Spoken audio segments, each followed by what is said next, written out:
మరి పులివెందుల జెడ్పీటీసీ ఉప ఎన్నికలు ఈ నెల 12న ప్రారంభమవుతున్నాయి. సో ఈ నేపథ్యంలో ఎంపీ అవినాష్ రెడ్డి గారికి ఇది ఒక పెద్ద టాస్క్ అనే చెప్పొచ్చు. మరి దీని గురించి తీసుకొచ్చేయడానికి మనతో పాటు పొలిటికల్ అనలిస్ట్ శ్రీనివాస్ జొన్నలగడ్డ గారు ఇప్పుడు మనతో ఉన్నారు. నమస్తే సార్. నమస్కారం సార్. మరి పులివెందుల జెడ్పీటీసీ ఉప ఎన్నికలు ఈ నెల 12న ప్రారంభమవుతున్నాయి. సో ఈ నేపథ్యంలో అవినాష్ రెడ్డి గారికి పాత్ర ఎంత ఉందంటారు? అసలు ఆయనకు ఒక పెద్ద టాస్క్ అనే అంటూ కూడా ఇప్పుడు వార్తలు అయితే వినిపిస్తున్నాయి. ఏ విధంగా చూడొచ్చు అంటారు? అగ్ని పరీక్ష కదా, చావో రేవో లాంటిది అతనికి. ఎందుకంటే అవినాష్ రెడ్డి ఇప్పటికే వివేకానంద రెడ్డి హత్య కేసులో నిందితుడిగా ఇవాళకి విచారణ ఎదుర్కొంటున్నాడు. అరెస్ట్ కాబోయిన సందర్భంలో కూడా ఒక తుటిలో తప్పించుకున్న వ్యక్తి, బెయిల్ మీద ఉన్న సందర్భం. ఇలాంటి సందర్భంలో ఇప్పుడు ఒక పక్కనేమో లిక్కర్ స్కామ్లు, మైనింగ్ స్కామ్లు, శాండ్ స్కామ్లు, రైస్ స్కామ్, ఇవన్నీ ఒక్కొక్కటి తెర మీదకి వస్తా అన్ని ఉచ్చిబిగుస్తున్నది. వైసీపీకి అష్టదిగ్బంధనం అంటారు కదా, అలాంటి పరిస్థితి ఎదురైంది. అధికారం కోల్పోయి ఒక రకంగా దీనావస్థలో ఉంటే దానికి తగ్గట్టుగా ఈ స్కామ్లన్నీ ఒక్కొక్కటిగా బయటపడుతున్నాయి. చేసిన పాపాలు ఊరికే బాగుంటారు కదా, ఆ విధంగా మరి ఆ రోజు కళ్ళు మూసుకుని పాలు తగిన పిల్లిలాగా అంతా దోచేసుకున్నారు. ఇవాళ కాలుగాలిన పిల్లిలా తిరుగుతున్నారు కోర్టుల చుట్టూ, పోలీసుల స్టేషన్ల చుట్టూను. ఇలాంటి సందర్భం ఇప్పుడు ఎక్కడ ఎవరిని చూసినా కానీ సగం మంది ఇవాళ ఏదో కేసులో ఇరుక్కుని వెళ్ళినాళ్లే. అక్కడ వంశీ దగ్గర నుంచి, కొడాలాయన దగ్గర నుంచి, బోరుగడ్డ అనిల్ కానీ ఇంకా ఎవరైనా ఒక్క పేరు కదండి, ఏ పేరు చెప్పుకున్నా కూడా సగం మంది ఏదో ఒక నేరారోపణ, నేర చరిత్రతోనే ఇవాళ పోలీసు కేసులు ఎదుర్కోవడం కానీ, అరెస్ట్ అవ్వడం కానీ, కస్టడీలో ఉండడం కానీ, రిమాండ్ కానీ, ఈ రకంగానే సగం మంది ఉన్నారు. అంటే ఆ ప్రతిష్ట ఎలాగుంది? వైసీపీ ప్రభుత్వంలో చేసిన ఏవైతే అక్రమాలు ఎలాంటివన్నీ ఉన్నాయో అవన్నీ ఇవాళ ప్రతిఫలిస్తున్నాయి. ప్రతిఫలించి ప్రజలు ఆల్రెడీ తీర్పు ఇచ్చేశారు. ప్రజల తీర్పు అన్నిటిగా అల్టిమేట్ అది. ఎప్పుడైనా సరే ఆ ప్రజా తీర్పు ఎలా ఉందో మనం చూసాం. ఇంక ఇప్పుడు చట్టాలు ఇచ్చే తీర్పులే ఉన్నాయి, కోర్టులు ఇచ్చే తీర్పులే ఉన్నాయి. ఇలా కొనసాగుతున్న ఈ పరిణామ క్రమంలో ఇవాళ ఒక రకంగా చెప్పాలంటే అవినాష్ రెడ్డికి అప్పగించిన ఈ బాధ్యతలు ఏవైతే ఉన్నాయో, జెడ్పీటీసీ ఎన్నికల్లో తమ అభ్యర్థి హేమంత్ రెడ్డిని గెలిపించాల్సిన బాధ్యత నెత్తి మీద ఉంది, భుజాల మీద కూడా కాదు. ఎవరికి? అవినాష్ రెడ్డికి. ఎందుకంటే ఆయన ఇదివరకు కూడా అతనికి అప్పచెప్పారు. ఎప్పుడు ఎమ్మెల్సీ ఎలక్షన్స్ అప్పుడు వివేకానంద రెడ్డికి సంబంధించి ఒకసారి ఫ్లాష్ బ్యాక్ వెళ్తే, వివేకానంద రెడ్డి గారిని బీటెక్ రవి, ఎవరైతే ఇప్పుడు బీటెక్ రవి గారి భార్య లతారెడ్డి ఇప్పుడు పోటీ చేస్తున్నారో, ఎవరు హేమంత్ రెడ్డి మీద జెడ్పీటీసీ ఎన్నికలకి తన భార్యని గెలిపించుకునే ప్రయత్నంలో ఉన్న ఈ ఎవరైతే బీటెక్ రవి గారు గతంలో వివేకానంద రెడ్డి గారిని అనూహ్యంగా ఎమ్మెల్సీ ఎన్నికల్లో ఓడించారు. అప్పుడు కూడా పనిచేసింది ఈ అవినాష్ రెడ్డి, అటు పక్కన బాబాయికి, వివేకానంద రెడ్డి గారికి. అయితే అప్పుడు కుట్రపూరితంగా బాబాయికి వెన్నుపోటు పొడిచాడు కాబట్టే అది అలిగి అప్పటి నుంచి వివేకానంద రెడ్డి గారు అవినాష్ రెడ్డి గారిని దూరం చేసాడు అనేవి కూడా ఇప్పుడు తెర మీదకి వస్తాయి. అంటే ఈ ఎలక్షన్స్ వచ్చేటప్పటికల్లా పాత భాగవతాలు, పాత రంకు అంటారు చూడండి, ఇవన్నీ బయటకు వస్తాయి. ఎంత బొంకాలను చూసినా ఇప్పుడు రంకులన్నీ బయటపడే సందర్భం ఇప్పుడు వచ్చింది. ఇదే అవినాష్ రెడ్డికి ఇప్పుడు ఇదంతా కూడా గొంతులో వెలక్కాయపడ్డ లాంటి సందర్భం. ఒక పక్క ఏమో ఇదివరకు గతంలో వివేకానంద రెడ్డి గారిని ఓడించడానికి తనే పరోక్షంగా ప్రయత్నించాడు అనేది ఏదైతే ఉందో, ఇప్పుడు అదే అతనికి ప్రశ్నగా మొదలవుద్ది. ఇప్పుడు ఇక్కడికి వచ్చేటప్పటికల్లా బీటెక్ రవి గారి భార్యని మరి ఓడించడం కోసం అవినాష్ రెడ్డి గారు ఎంతవరకు ప్రయత్నించినా కూడా అది జరుగుతుందా అంటే ఇప్పుడున్న పరిస్థితుల్లో నిజంగా అది చావోరేవో కాదు, అగ్ని పరీక్ష కాదు, ఇంకే పేరైనా పెట్టుకోవచ్చు. అసాధ్యమైన పరిస్థితులే కనిపిస్తున్నాయి. ఎందుకంటే గతంలో అప్పుడు మనకి ఈ సార్వత్రిక ఎన్నికలు జరిగే సంవత్సరం దాటి ఇప్పుడు ఈ మధ్యకాలంలో జరిగినాయి. అప్పటికి ప్రజా వ్యతిరేకత ఎంత దారుణంగా ఉందో వైసీపీ ప్రభుత్వానికి చూసాం మనం. సో సాక్షాత్తు కడప జిల్లాలోనే 10 స్థానాల్లో 7 స్థానాలు స్వీప్ చేసేసింది. ఇక ఏది కూటమి ప్రభుత్వం 3 స్థానాలు పరిమితం చేసేసింది. ఇలాంటి సందర్భంలో కంచుకోట, కడప అనుకునే దగ్గరే వాళ్ళకి అతిగతి లేకుండా పోయింది.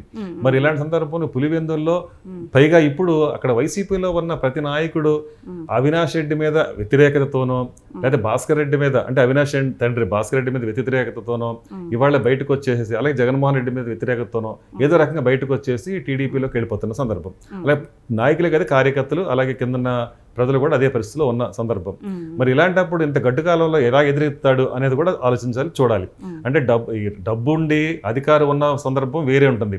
ఇప్పుడు అధికారం వైసీపీ చేతిలో లేదు కాబట్టి ఇప్పుడు ఆ డబ్బుతోనో లేకపోతే రౌడీజంతోనో ప్రయత్నించడానికి అయితే అవకాశం తక్కువగానే ఉంటుంది, వాళ్ళ కంచుకోట అయినప్పటికీ కూడాను. సో ఇలాంటి సందర్భంలో ఇప్పుడు ఇదంతా కూడా ఎలా ఉంటుందంటే, అవినాష్ రెడ్డికి కూడా ఇది ఎందుకు అగ్ని పరీక్ష అవుతుందంటే, ఇవాళ అతను కూడా చాలా కేసులు ఎదుర్కొంటున్నాడు. ఇప్పుడు దీంట్లో కనుక అతను వాటం పాలైతే అది వ్యక్తిగతంగా తనకి ప్రతిష్టకి దెబ్బ అవుతుంది, అలాగే పార్టీకి దెబ్బ అవుతుంది, అలాగే జగన్ రెడ్డి గత వైసీపీ ప్రభుత్వంలో వైఫల్యాలను కూడా మరోసారి ఎండగట్టినట్టు అవుతుంది ఈ ఎన్నికలైతే.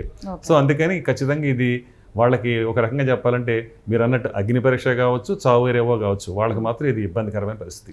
సార్ ఇంకొకటి చూసుకుంటే పులివెందుల వైఎస్ఆర్ ఫ్యామిలీకి ఒక కంచుకోట అని చెప్పొచ్చు. అలాంటిది పులివెందులలో కూడా జగన్మోహన్ రెడ్డి గారు ఎప్పుడెప్పుడు అరెస్ట్ అవుతారా అంటూ కూడా పులివెందుల ప్రజలు కూడా వెయిట్ చేస్తున్నట్టు పరిస్థితి అని చెప్పొచ్చు. ఏమంటారు సార్ దీని గురించి? రీజన్ ఏంటంటారు దీని వెనకాల? వ్యతిరేకత అండి. ఎందుకంటే ఎవరైనా సరే ప్రజలు ఏం ఆలోచిస్తారు, ఏం ఆశిస్తారు అంటే వాళ్ళ బాగోగుల కోసం పాటుపడే ప్రభుత్వం కోసం ఆలోచిస్తారు. ఈయన ఏమన్నాడు, ఒక్క ఛాన్స్, ఒక్క ఛాన్స్ అన్నాడు. అలాగే వాళ్ళ విజయం ఏముంది, నా కొడుకు ఒక ఛాన్స్ ఇవ్వండి అంది. షర్మిలమ్మ ఏముంది, రాజ్యం తీసుకొస్తాడు అంది. ప్రజలు నమ్మి ఒక ఛాన్స్ ఇచ్చారు. ఆ ఒక్క ఛాన్స్లో ఎంత దారుణమైన ఫలితాన్ని వాళ్ళు చూసారో తెలుసు కదా. ఇవాళ రాష్ట్రాన్ని చిన్నాభిన్నం చేసేసారు, అప్పుల కుప్ప చేసేసారు. 10 లక్షల కోట్లు అప్పు చేసి ఇవాళ 12 లక్షలు అంటే దాదాపుగా ప్రతి నెత్తి మీద మరి ఎంత అప్పు పెట్టారో చూస్తారు కదా ప్రజలకి. ఇవన్నీ ఇంత ఇబ్బందులు పెట్టి అటు పక్కన అభివృద్ధి లేక ఏమీ లేకుండా ఇవాళ శ్మశానంతో సమానంగా రాష్ట్రాన్ని పునాదుల్లోకి తవ్వి అవతల పారిపోతుంది. ఇలాంటి సందర్భంలో మరి ప్రజలకు ఎలా ఉంటుంది అభిప్రాయం?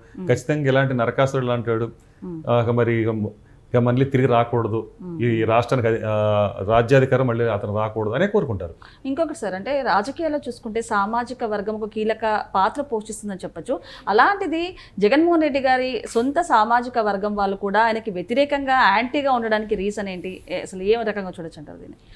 సామాజిక వర్గం అనేది ఒక బలం అనేది ఎప్పుడైనా ఉండేది. కానీ ఇవాళ ఆ పరిధులు కూడా దాటి, ఆ పరిమితులు కూడా దాటి సొంత సామాజిక వర్గమే అతన్ని ఆ విధంగా తిరస్కరించి అంటే ఒక రకంగా బహిష్కరించే పరిస్థితి వచ్చి అసహించుకునే పరిస్థితి తెచ్చుకున్నాడంటే మరి అతను రాజకీయంగా ఎంత దిగజారుడు విధానాలు అవలంబించాడు అనేది దీన్ని బట్టి అర్థమవుతుంది. సార్ ఇప్పుడు చూసుకుంటే మీరు అన్నట్టు సిట్ చూసుకుంటే దూకుడు పెంచుతుందని చెప్పొచ్చు. అలాంటిది వరుసగా అరెస్ట్ అయ్యారు. ఇప్పుడు జగన్మోహన్ రెడ్డి గారి చుట్టూ కూడా ఉచ్చు అయితే బిగుస్తున్నట్టు తెలుస్తుంది. అంటే ఎప్పుడు అరెస్ట్ అవ్వబోతున్నారు, the kingpin big boss ఎప్పుడు అరెస్ట్ అవ్వబోతున్నారు అంటూ కూడా వార్తలు అయితే వినిపిస్తున్నాయి. ఏ రకంగా చూడొచ్చు అంటారు దీన్ని? ఇప్పుడంతా నాటకీయ పరిణామాల మధ్య నడుస్తున్నాయండి ఇవన్నీ కూడా. అంటే ఎందుకంటే ఇప్పుడు ఈ రేపా మాపా అన్నట్టే ఉంటుంది. అలాంటి సందర్భాన్ని మనం ఎలా ఊహించడానికి వీల్లేని పరిస్థితి. ఓ పక్కనేమో పులివెందుల జెడ్పీటీసీ సంబంధించి ఉప ఎన్నికలు జరుగుతున్నాయి, మరో పక్కన ఒక్కొక్క కుంభకోణం బయటకు వస్తుంది. సిట్ దర్యాప్తు ముమ్మరంగా చేస్తూ అది కూడా కొలిక్కి వస్తున్న సందర్భం. ఓ పక్కన పెమసాని లాంటి మినిస్టర్స్ కొన్ని కామెంట్స్ చేయడం జరిగింది. మరోపక్క సిట్ ఏమో డీజీపీని కలిసింది. అలాగే డీజీపీకి ఏమో ఏవో కేంద్రం నుంచి కొన్ని సంకేతాలు అందాయని అంటున్నారు. ఇవన్నీ కూడా చూస్తుంటే క్రోడీకరించుకుంటే రేపో మాపు ఖచ్చితంగా అరెస్ట్ అవుతాడని మాత్రం అనుకునే అవకాశం. సో ఇంకొకసారి ఫైనల్ గా సార్ మరి అంటే ఈ పులివెందుల జెడ్పీటీసీ ఉప ఎన్నిక ఇప్పుడు రాబోతుంది, అసలు ఏ విధంగా ముందుకెళ్తుంది అంటారు? అసలు ఏ రకంగా అంటే ఎవరు వచ్చే ఛాన్స్ ఉందంటారు మీరు ఒకవేళ అడిగితే? ఇక్కడ ఒకటండి, వైసీపీ ఓడిపోయిందంటే జీవన మరణ సమస్య లాంటి తనకి. ఎందుకంటే ఇప్పటికే మూలిగే నక్క మీద తాటిపండు పడ్డట్టే. ఇప్పటికే పరిస్థితి ఎలాగుందో మనం చూస్తా ఉన్నాం. ఓ పక్కన అరెస్టులు అని, ఓ పక్కన కేసులు నడుస్తున్న ఈ సందర్భంలో అది చిన్నదా పెద్ద అనేది కాదు. ఎమ్మెల్యేనా, ఎమ్మెల్సీనా, లేకపోతే ఎంపీనా, ఏదైనా బై ఎలక్షన్ అనేటప్పటికీ అందరూ రాష్ట్రం అంతా యావత్తంతా కూడా ఒక్కసారిగా అటువైపు చూస్తున్న సందర్భం. అంటే జరిగేదల్లా ఒకే ఒక ఎన్నిక, ఉప ఎన్నిక. అది రాష్ట్రం ప్రజలకు, అది 2 రాష్ట్రాల్లోని తెలుగు ప్రజలు కూడా కాన్సన్ట్రేట్ చేసి ఏకాగ్రతగా దాని మీద దృష్టి పెట్టి చూసే పరిస్థితి ఏం జరగబోతుంది అనేది. మరి ఇలాంటి పరిస్థితులు అక్కడంతా కలిసి వేలల్లో ఉండే ఓటర్లు తీర్పే అనుకోండి, అయినా కూడా దాన్ని కూడా అంటే ఇప్పుడున్న పరిస్థితులు ప్రభావితం చేయడానికి అది కొంత కూడా మేర కనిపిస్తుంది.